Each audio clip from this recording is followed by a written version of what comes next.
निर्धारित किया कि कोई भी ऑर्गेनाइज। नमस्कार, मेरे YouTube चैनल मॉडर्न कंप्यूटर्स में आप सबका हार्दिक स्वागत है। आज का ये जो वीडियो मैं बना रहा हूँ ये है अप्रेंटिसशिप एक्ट 1961 पर। जिस तरह से सन 2019 में अभी एक साल पहले लगभग सरकार ने अप्रेंटिसशिप एक्ट में संशोधन किया और यह निर्धारित किया कि कोई भी ऑर्गेनाइजेशन जो इस देश में छात्रों को अप्रेंटिस कराएगी तो उसकी टोटल स्ट्रेंथ का लगभग 10% अप्रेंटिस कराया जाना आवश्यक है। तो इसी के परिप्रेक्ष्य में इन सारी परिस्थितियों को देखते हुए मैं ये वीडियो बना रहा हूँ। ये वीडियो वो छात्र जो स्किल अपनी बढ़ाना चाहते हैं, विशेष तौर से वो छात्र जो अप्रेंटिस कर रहे हैं या अप्रेंटिस करना चाहते हैं, चाहे वह सरकारी विभाग में हो या प्राइवेट विभाग हो, उनके लिए ये वीडियो बहुत महत्वपूर्ण होने वाला है। सबसे पहले हम देखते हैं कि जो ये अप्रेंटिसशिप एक्ट है ये लागू हुआ सन 1961 में। संसद के द्वारा पारित कानून के माध्यम से इसे लागू किया गया।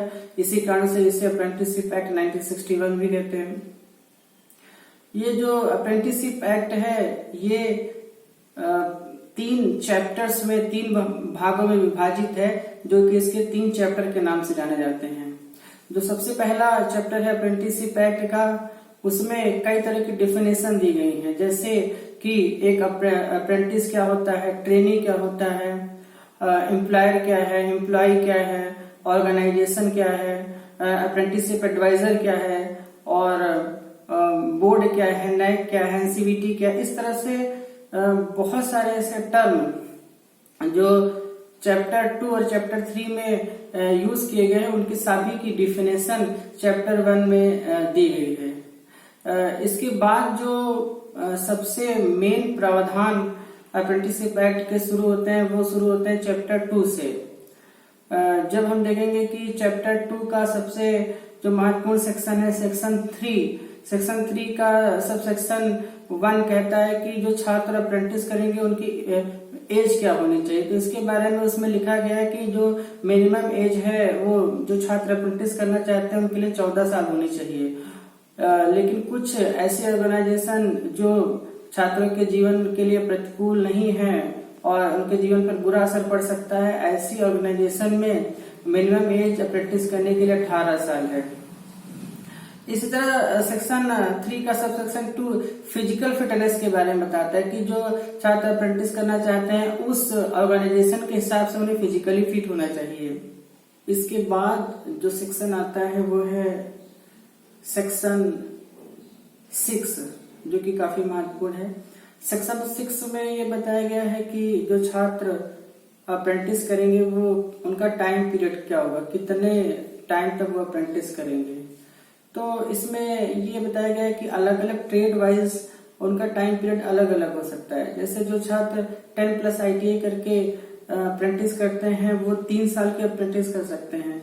कुछ ट्रेड में ये 1 साल की भी अप्रेंटिस है। इसी तरह से डिप्लोमा और डिग्री होल्डर जो अपना कोर्स पूरा करके अप्रेंटिस करते हैं वो केवल 1 साल की अप्रेंटिस कर सकते हैं। इसके साथ साथ वोकेशनल कोर्स में जो या सैंडविचेस कोर्सेस में जो छात्र करते हैं वो 6 महीने की भी अप्रेंटिस कर सकते हैं स्किल के लिए, या फिर वो 1 साल की अप्रेंटिस कर सकते हैं। इस सेक्शन 6 के बाद जो सेक्शन आता है महत्वपूर्ण है वो है सेक्शन 13। सेक्शन 13 में ये बताया गया है कि जो भी छात्र अप्रेंटिस करेंगे उस ऑर्गेनाइजेशन में जहां वो अप्रेंटिस कर रहे हैं उसके द्वारा उन्हें मिनिमम स्टाइपेंड दिया जाएगा, जो कि गवर्नमेंट के द्वारा निर्धारित होता है और समय समय पर गवर्नमेंट उसके रेट्स को रिवाइज करती रहती है। जैसे किसी ऑर्गेनाइजेशन में छात्र अप्रेंटिस कर रहे हैं तो जो गवर्नमेंट के द्वारा निर्धारित स्टाइपेंड है वो तो उन्हें देना ही है। ऑर्गेनाइजेशन यदि चाहे तो उससे ज्यादा स्टाइपेंड भी अप्रेंटिस को प्रदान कर सकती है, पर निर्धारित जो स्टाइपेंड है उससे कम कतई नहीं दे सकती। इस सेक्शन के बाद जो सेक्शन आता है वो है सेक्शन 15। सेक्शन 15 में ये बताया गया है कि जो भी छात्र अप्रेंटिस करेंगे एक एम्प्लॉयर कितनी देर तक उनसे वर्क ले सकता है, कितना टाइम काम करा सकता है। तो ये निर्धारित है कि कोई भी एम्प्लॉयर प्राइवेट सेक्टर में, गवर्नमेंट सेक्टर में किसी भी अप्रेंटिस ट्रेनी से 8 घंटे से ज्यादा वर्क नहीं करा सकता। इसके साथ साथ जितने भी हॉलीडेज हैं वो सारे जो कि उस ऑर्गेनाइजेशन के अन्य लोगों पर लागू हैं, वही सारे अप्रेंटिस एक ट्रेनिंग पर भी लागू होंगे। यदि अप्रेंटिस ट्रेनिंग कोई छुट्टी लेना चाहता है, अवकाश लेना चाहता है, तो उसके लिए भी अप्रेंटिसशिप एक्ट में सेक्शन 15 में प्रावधान किए गए हैं। इसके साथ यदि बहुत आवश्यक हो और इमरजेंसी के हालात हो कि अप्रेंटिस ट्रेनिंग से 8 घंटे से ज्यादा वर्क करवाना है, तो उसके लिए अप्रेंटिसशिप एडवाइजर की अनुमति जरूरी होती है। बिना अप्रेंटिसशिप एडवाइजर की अनुमति के यदि कोई ऑर्गेनाइजेशन 8 घंटे से ज्यादा काम करवाती है तो उसे एक ऑफेंस माना जाएगा। इसके बाद जो सेक्शन आता है वो है सेक्शन 16। 15 के बाद जो सेक्शन 16 में बताया गया, यदि अप्रेंटिस के दौरान कोई छात्र इंजरी हो जाती है, वो घायल हो जाता है, तो इसके लिए कंपनसेशन भी छात्र को देने का प्रावधान अप्रेंटिसशिप एक्ट में किया गया है। ये जो प्रावधान है ये वर्क्समैन कंपनसेशन एक्ट 1923 की धाराओं के तहत है। इसके तहत इंजरी जिसमें छात्र को हुई है उसको वो ऑर्गेनाइजेशन कंपनसेशन देगी। इस एक्ट का सेक्शन जो 18 है वो बताता है कि जो भी छात्र अप्रेंटिस कर रहे हैं वो एक ट्रेनी है, वो वर्कर नहीं है। कोई भी ऑर्गेनाइजेशन उनसे एक वर्कर की तरह काम नहीं ले सकती, बल्कि उन्हें एक छात्र की तरह सिखाना है। वो वर्कशॉप में यदि काम कर रहे हैं तो वहां पे वो ट्रेनी है, वो सीखने के लिए आए हुए हैं, ना कि वो काम करने के लिए आए हुए हैं। सेक्शन 21 अप्रेंटिस एक्ट का चैप्टर 2 का सेक्शन 21 कहता है कि जो भी छात्र अप्रेंटिस करेंगे उनका टेस्ट लिया जाएगा और उनको सर्टिफिकेट इश्यू किया जाएगा। इसके लिए जो छात्र ITI करके आते हैं वो उनको NCVT के द्वारा उनका टेस्ट लिया जाता है और उनको NCVT सर्टिफिकेट प्राप्त होता है। इसी तरह से जो छात्र डिप्लोमा या डिग्री करके अप्रेंटिस करते हैं उनका टेस्ट जो है ऑर्गेनाइजेशन के द्वारा नहीं लिया जाता है, बल्कि उनके वर्क के आधार पर ही उनको सर्टिफिकेट बोर्ड ऑफ अप्रेंटिसशिप के द्वारा प्राप्त किया जाता है।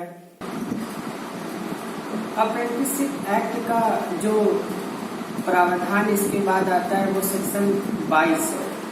देखिए, जो छात्र अप्रेंटिस करते हैं, कहीं कुछ सीखते हैं, तो वो ये चाहते हैं कि उन्हें रोजगार भी मिले, और अप्रेंटिसशिप एक्ट का सेक्शन 22 उनके रोजगार के बारे में ही बात करता है।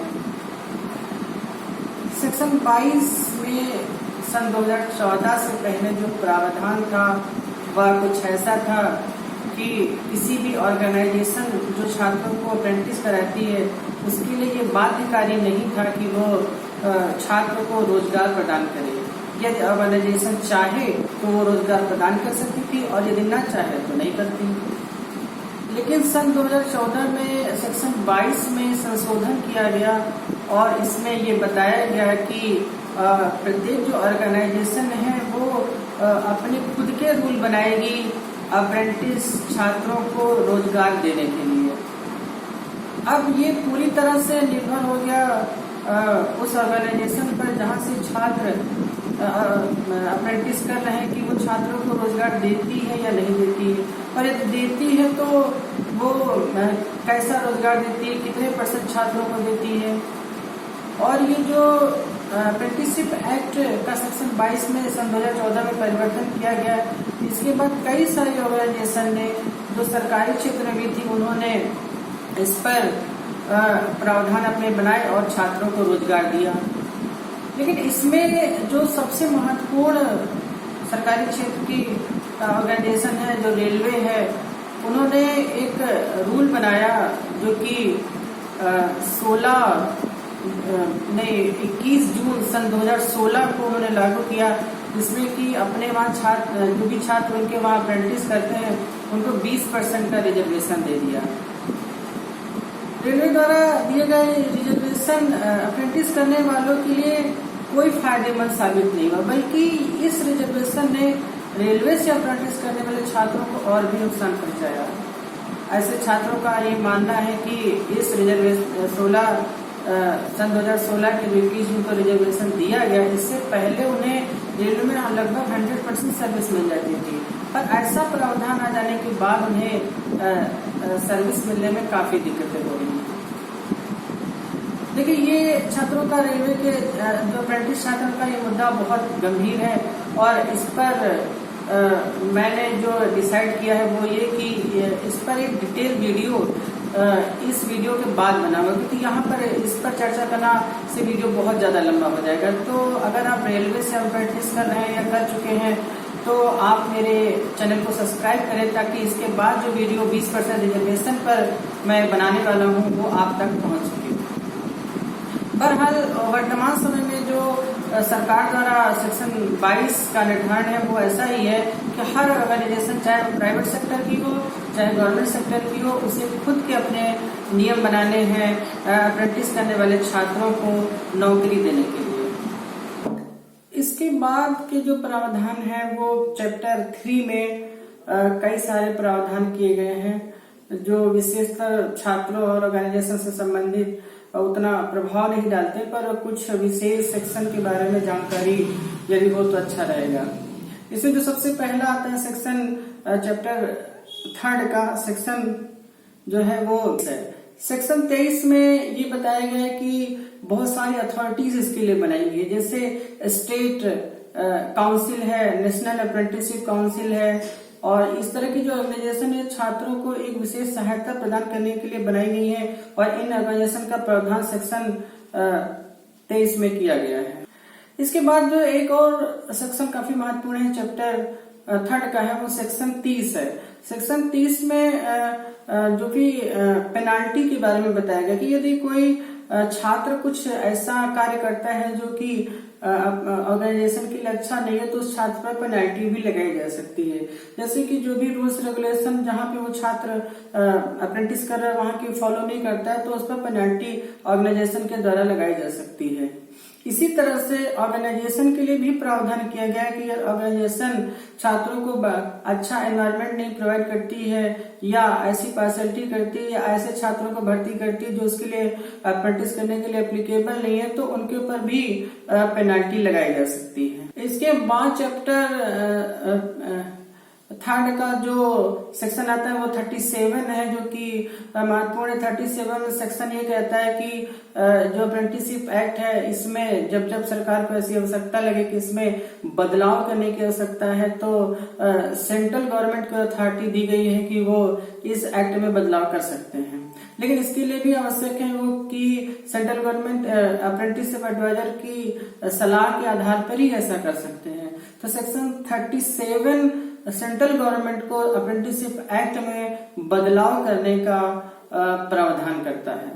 अप्रेंटिसशिप एक्ट के महत्वपूर्ण बिंदुओं और सेक्शंस पर मैंने आपको जानकारी दी। इसके साथ साथ यह भी जानना जरूरी है कि समय समय पर अप्रेंटिसशिप एक्ट के प्रावधानों में बदलाव भी किए गए। इनमें से कई प्रावधान काफी महत्वपूर्ण हैं, जिनमें से सन 1986 का प्रावधान है जिसमें कि ऐसा किया गया कि जो छात्र डिप्लोमा या डिग्री करते हैं उनको भी अप्रेंटिस करने का प्रावधान सन 1986 में संशोधन करके किया गया। इसके साथ साथ सन 2014 में भी अप्रेंटिसशिप एक्ट के सेक्शन 22 में संशोधन किया गया, जिसके बारे में पहले वीडियो में चर्चा कर चुका हूँ। इसके बाद जो इससे और महत्वपूर्ण जो प्रावधान किया गया सन 2019 में किया गया, उसमें किसी भी ऑर्गेनाइजेशन में जो छात्र अप्रेंटिस करते हैं उनकी संख्या को उस ऑर्गेनाइजेशन की कुल संख्या का 10% कर दिया गया। अर्थात जो भी छात्र अप्रेंटिस करेंगे तो ऑर्गेनाइजेशन के लिए ये आवश्यक है कि वो कम से कम अपनी टोटल स्ट्रेंथ का 10% अप्रेंटिस कराएगी। तो ये कई सारे ऐसे महत्वपूर्ण बिंदु थे जिन पर आज की इस वीडियो में चर्चा की। इस एक्ट पर वीडियो आज मैंने बनाया। आप सब कमेंट करके जरूर बताएं कि वीडियो कैसा लगा। साथ ही साथ वीडियो को लाइक करें और चैनल को सब्सक्राइब करें, ताकि ऐसे जो भी वीडियो मैं भविष्य में बनाऊं वो सब आप तक जरूर पहुंच सके। धन्यवाद।